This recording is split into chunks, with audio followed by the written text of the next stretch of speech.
Hey, what is up, everybody? In today's Daily Bible Breakdown, we are in the book of Isaiah, chapters 55 through 61, second to last day. And in chapter 58, God, through the prophet Isaiah, reminds us why we fast and what it is for. Man, it can change our whole faith walk. What does he remind us of? Stick around to find out.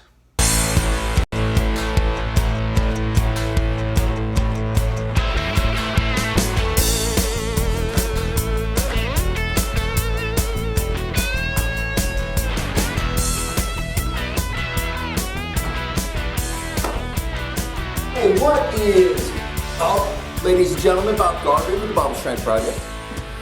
Here with another episode of our Daily Bible Breakdown. We're doing two things. One, we're lifting up biblical truth, helping us get stronger mentally, physically, most importantly, spiritually. Two, we're reading through the entire, all of it, cover to cover Bible in just 1 year. Not easy to do, getting it done. Finishing up a couple extra burpees for my 100 daily burpees. No reason, my friend, you can't be doing burpees as well. And as you can see, basement of blessings. Basement of blessings. Come on, tech guy, we gotta pick up the pace on that. Anyways, great DBB for you today. Book of Isaiah, chapters 55 through 61.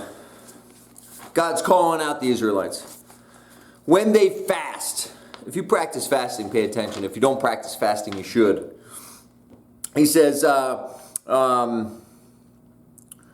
on your day of fasting, picking up middle of verse 3, chapter 58, you do as you please and you exploit all your workers.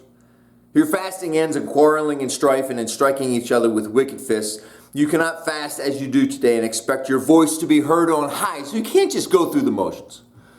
If you're fasting, God expects us to examine our hearts. I'm going to jump down to verse 6. This is kind of fasting he expects. Is not this the kind of fasting I have chosen? To loose the chains of injustice and untie the cords of the yoke, to set the oppressed free and break every yoke. He goes on.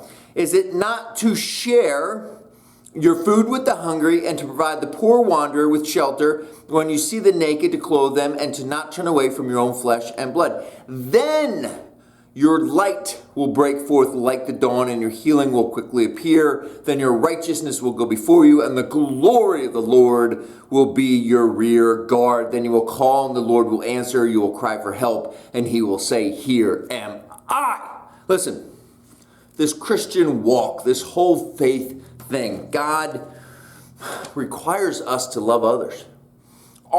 Everything that we're doing, this daily Bible study, daily prayer, fasting, any spiritual discipline that you have and I have is to love God and to love others. That's how we get stronger in God's word, right? If we're feeling away from God, if we're not feeling a very holy, spiritual, right? The easiest way to fix that is to start loving people. Go volunteer. Go serve somebody. Go help somebody and connect through God through serving others. That's how we get stronger in God's word. We can't just go through the motions and expect to be faithful to God's word. Make sense? That's how we get stronger in God's word. And now for Today's power verse. Power verse. We got to go with Isaiah 58:9. Then you will call, and the Lord will answer. You will cry for help, and he will say, here am I. Do me a favor, get out your daily Bible reading tracker. Give yourself a check mark. Give yourself credit for doing the work today. It's not easy doing this every single day, but we're getting it done. Bob Garvey with the Daily Bible Breakdown. We'll see you tomorrow.